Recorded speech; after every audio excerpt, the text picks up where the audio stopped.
اللہ تعالیٰ بندوں کو آزماتا ہے، پرکھ کرتا ہے، امتحان لیتا ہے، طرح طرح کی نعمتوں سے اسے مالا مال کرتا ہے، کاروبار وسیع ہو جاتا ہے، اس کے لیے دولت کے انبار لگ جاتے ہیں، دنیاوی مال و اسباب اس کے لیے جمع ہو جاتا ہے، منصب ملتا ہے، عہدہ ملتا ہے، اقتدار ملتا ہے، شان و شوکت ملتی ہے، لوگوں کے دلوں میں اس کا گھر بنتا ہے، تو اس کے ذہن میں یہ بات آتی ہے کہ میرے رب نے مجھے جو عزت دی ہے میں اس کا استحقاق رکھتا تھا، اور میں اگر اس لائق نہ ہوتا تو مجھے کیوں نوازا جاتا، تو گویا میرا رب میرے اوپر راضی ہے۔ اور پھر جب محفل نعت میں مہمان خصوصی بھی بن گئے تو پھر تو ان کے نفس کو اور تسکین مل گئی۔ جب پیر صاحب نے بھی ان کو ہی اہمیت دی تو پھر انہیں لگا کہ واقعہ ہی ہمارا رب ہم پہ راضی ہی ہے، تبھی تو ہمیں مذہبی طبقوں کے اندر بھی اہمیت مل رہی ہے، حالانکہ وہ جانتے ہیں کہ ہم نے یہ دولت کیسے حاصل کی ہے، وہ جانتے ہیں کہ ہمیں سجدے کی توفیق نصیب نہیں ہے، وہ جانتے ہیں کہ آج اس محفل میں مہمان خصوصی سے تو کل ہم شراب خانے میں تھے، انہیں پتہ ہے، لیکن اس کی طرف توجہ نہیں جاتی، سوچتے نہیں ہیں، بلکہ وہ یہ سمجھتے ہیں کہ ہمیں یہ جو عزت مل رہی ہے یہ اللہ تعالیٰ کی طرف سے ہماری کسی قبولیت کی وجہ سے یہ عزت ہے، حالانکہ یہ ان کی آزمائش تھی، ان کا امتحان تھا۔ دوسری بات وَأَمَّا إِذَا مَبْتَلَاهُ، اور جب اللہ اس کو آزماتا ہے، فَقَدَرَ عَلَيْهِ رِزْقَهُ، اور اس کے رزق کو تنگ کرتا ہے، اس کو آزمائش کی بھٹی میں ڈالتا ہے، فَيَقُولُ رَبِّي أَهَانَ، تو پھر وہ چیخ اٹھتا ہے، میرے رب نے تو مجھے ذلیل کر کے رکھا ہے۔ بیماری آ جائے، ابتلا میں مبتلا ہو تو وہ کہتا ہے کہ میرا رب مجھ سے ناراض ہو گیا، تو یہ انسان کی کج فکری، ایسا نہیں ہے۔ کسی شخص کو دولت کا دیا جانا یہ اللہ کی رضا کی دلیل نہیں ہے، اور کسی شخص کو غربت کے امتحان میں ڈالا جانا یہ اللہ کی ناراضگی کی دلیل نہیں ہے۔ حضرت امام رازی نے لکھا ہے کہ مکے سے لے کر طائف تک 70 ایسے نبیوں کی قبریں ہیں جن کی وفات صرف بھوک کی وجہ سے، تکلیفوں میں، آزمائشوں میں، امتحانوں میں، ابتلاؤں میں اس کے بندے رہے۔ میرے اور آپ کے آقا و مولا حضور ختمی المرتبت کے گھر میں کبھی برابر چولہا نہیں جلتا تھا، کبھی کھانے کے لیے کچھ میسر نہیں ہوتا تھا، پانی پی کے اور کھجور کھا کے گزارا ہوتا تھا، تو یہ تو کوئی دلیل نہیں ہے۔ اللہ کی رضا کی دلیل کیا ہے؟ نیکی کی توفیق مل جانا، اور اللہ کی ناراضگی کی دلیل کیا ہے؟ کسی شخص کا گناہ پہ دلیل ہو جانا۔ کوئی بندہ گناہ پہ دلیل ہے اور معصیت، نافرمانیاں، اللہ کے حکموں کو توڑنا اس کا مزاج ہے، تو سمجھو اللہ اس سے ناراض ہے۔ اور اگر کسی کو اللہ نے سجدے کی توفیق دی ہے، کسی کو اللہ نے اپنے راستے میں خلوص کے ساتھ خرچ کرنے کی توفیقات عطا کی ہے، حلال حرام کی تمیز اس کو عطا کر دی گئی ہے، تو پھر سمجھ لو کہ اللہ اس پہ راضی ہے۔ باقی رہی بات کہ کسی کو دولت کا زیادہ دیا جانا، کسی کو کم دیا جانا، تو یہ آزمائش ہے۔ اب جو اہل ایمان ہیں، اللہ کے بندے ہیں، وہ کیا کرتے ہیں؟ جب دولت زیادہ ملتی ہے، اقتدار ملتا ہے، منصب ملتا ہے، تو پھر اللہ کے شکر کے دائرے میں آ جاتے ہیں، اور جب مصیبت آتی ہے، تکلیف آتی ہے، اذیتوں میں مبتلا ہوتے ہیں، تو پھر وہ یہ نہیں کہتے کہ ہمارے رب نے ہمیں ذلیل کر دیا، بلکہ وہ اس پہ صبر کرتے ہیں اور اللہ کے حضور دعائیں کرتے ہیں، التجائیں کرتے ہیں کہ مالک تو نے جو جس آزمائش میں ڈالا ہمیں پورا اترنے کی توفیق نصیب فرما، ہماری اس فید پوشی کا بھرم نہ ٹوٹے، اور ہمیں اس مشکل وقت سے بچانا کہ جب ہماری یہ غربت ہمیں کفر تک لے جائے، اور جب ان کو دولت مندی دی جاتی ہے تو وہ ڈرتے ہیں کہ اللہ ایسا نہ ہو کہ یہ دولت ہمیں فرعون بنا دے، یہ دولت ہمیں نمرود بنا دے، ہمارے اندر بخل پیدا ہو، تکبر پیدا ہو، ہمارے اندر غرور پیدا ہو، تو وہ اس حالت کے اندر اللہ تعالیٰ کا شکر یا دوسری حالت میں اللہ کے حضور صبر کی توفیق مانگتے ہیں، اور صبر کے ساتھ اپنی زندگی کوئی اور مغفرت کرنے والا نہیں۔ اللہ اکبر، آؤ تو صحیح، ہم تو مائل بکرم ہیں، کوئی سائل ہی نہیں، راہ دکھلائیں کسے، کوئی راہ ہمیں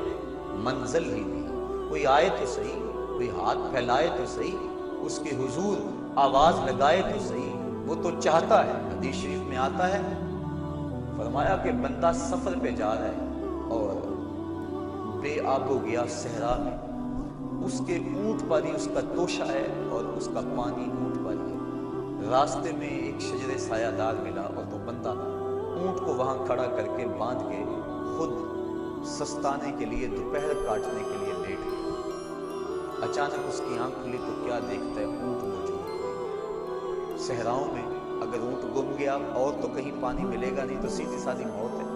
وہ دائیں بائیں ڈھونڈتا ہے, تلاش کرتا ہے, لیکن اونٹ نظر نہیں آتا. وہ دوبارہ اس کے تنے سے ٹیک لگا کے بیٹھ جاتا ہے موت کے انتظار میں کہ اسی اثنا میں اس کی آنکھ لگ جاتی ہے. پھر آنکھ کھلتی ہے تو کیا دیکھتا ہے کہ اونٹ ماں ساز و سامان کے سامنے کھڑا ہے. پھر بتائیے وہ بندہ کتنا خوش ہوتا ہے, اور خوشی میں کہتا ہے اللہم انت عبدی وانا ربک, اے اللہ میں تیرا رب اور تو میرا بندہ. کہنا تو اس کو یہ چاہیے تھا کہ اے اللہ میں تیرا بندہ اور تو میرا رب, لیکن اس کو خوشی اتنی ہوئی. وہ کیا کسی نے کہا تھا کہ کسی کے آنے سے ایسے ہوش اڑے ساقی کے, شراب سیخ پہ ڈالی اور بوتل میں کباب, الٹ گیا نا, خوشی اتنی ہو گئی. ہم اتنے خوش ہوئے کہ پریشان نظر آئے. تو ایسی حالت بھی ہو جاتی ہے بعض اوقات. تو اس نے اس قدر خوشی اور مسرت کے عالم کے اندر کہا اللہم انت عبدی, اے اللہ تو میرا بندہ, وانا ربک اور میں تیرا رب. یہ اس کی خوشی کا انداز ہے, شدت فرحت ہے جس کو حضور نے بیان فرمایا. فرمایا صحابہ بتاؤ اس کو کتنی خوشی ہوئی. عرض کی حضور بڑی خوشی ہوئی. فرمایا جب کوئی بندہ توبہ کے لیے اللہ کی طرف پہ لوٹ آتا ہے اللہ اس سے بھی زیادہ خوش ہوتا ہے. اور ایک حدیث میں فرمایا کہ کوئی بندہ پیاس میں مر رہا ہو, اچانک وہ پانی کے گھاٹ کو دیکھ لے تو پانی پر پہنچ کر گھاٹ کو دیکھ کر اسے کتنی خوشی ہوتی ہے. جب کوئی بندہ توبہ کے لیے اس کے در پہ آتا ہے اس سے بھی زیادہ خوش ہوتا ہے. تو وہ کہتا ہے آؤ میرے در پہ, میری رحمت کے دروازے کھلے ہوئے. بندہ دھکے سے جہنم میں چھلانگے لگاتا پھرتا ہے, لیکن وہ کہتا ہے نہیں نہیں آؤ, ایک مرتبہ تم بخشش مانگ لو, میں تمہارے سارے گناہوں کو معاف کر دوں. اللہ اکبر اللہ اکبر. اب جو گناہ سے توبہ ہے اس کے بھی کئی درجے ہیں. کچھ لوگ تو ایسے ہوتے ہیں کہ جب ان کا راز فاش ہو جاتا ہے تو شرمندے ہو کے توبہ کرتے ہیں.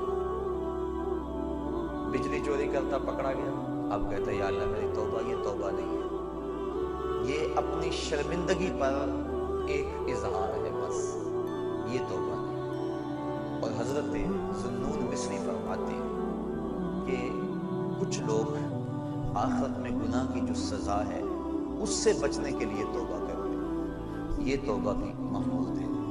لیکن فرمایا جو خواص ہیں وہ اللہ سے حیا کی وجہ سے توبہ کرتے ہیں. اور ایک روایت میں آتا ہے کہ حضور تشریف فرما تھے, ایک حبشی آیا, اس نے عرض کی حضور میں بڑے گناہ کرتا رہا ہوں, کیا میرا اللہ مجھے معاف کر دے گا؟ فرمایا ہاں توبہ کرو اللہ معاف کر دے گا. وہ چلا گیا, تھوڑی دیر کے بعد پھر آ گیا اور پھر عرض کرنے لگا حضور جو میں گناہ کرتا رہا ہوں کیا میرا اللہ اسے دیکھتا تھا؟ فرمایا ہاں اللہ دیکھتا تھا. اس نے چیخ ماری اور مر گیا. تو حیا کی وجہ سے انسان توبہ کرے, یہ توبہ کا ایک اعلیٰ مرتبہ اور اعلیٰ مقام ہے. جب انسان گناہ کرتا ہے تو حدیث شریف میں آتا ہے کہ 4 گواہیاں پیدا ہو جاتی ہیں. جب کوئی بھی گناہ کرتا ہے تو 4 اس کے گواہ بن جاتے ہیں. ایک تو زمین, جس زمین پہ وہ گناہ کرتا ہے, یومئذ تحدث اخبارہا. اللہ قرآن مجید میں ارشاد فرماتا ہے کل قیامت کے دن زمین خبریں بیان کرے گی, زمین ساری کہانی سامنے رکھ دے گی. اللہ اکبر. یوم تبلی السرائر فما لہ من قوۃ ولا ناصر. اس دن سارے راز کھول دیے جائیں, ہر شے تش تش تمام ہو جائے. ایک تو زمین گواہ بن جاتی ہے, دوسرا وہ فرشتے جو لکھنے والے کرامن کاتبین یعلمون ما تفعلون, جو تم کرتے ہو معزز فرشتے اس کو لکھ لیتے ہیں, ان کی بھی گواہی بن جاتی ہے. تیسرا وَإِذَا الصُّحُفُ نُشِرَتْ, وہ صحیفے جن کے اوپر اعمال لکھے جاتے ہیں وہ ہمارے گناہوں کی گواہ بن جاتے ہیں. اور چوتھا اللہ اکبر اعضائے بدنی, الیوم نختم علی افواہہم وتکلمنا ایدیہم, کہا اس دن منہ پر مہریں لگا دی جائیں, ہاتھ بولیں گے, انسان کے اعضائے بدنی بولیں گے. تو یہ چوتھے گواہ انسان کے اپنے بدن کے اعضاء. تو جب گناہ کیا تو 4 گواہ بن گئے, زمین, اعضائے بدنیاں, فرشتے اور وہ صحیفے جن صحائف کے اندر گناہ لکھا گیا ہے. لیکن جب بندہ توبہ کرتا ہے حدیث میں آتا ہے اذا تاب العبد انسى الله الحفظة ذنوبه وانسى ذلك جوارحه ومعالمه من الارض حتى يلقى الله وليس عليه شاهد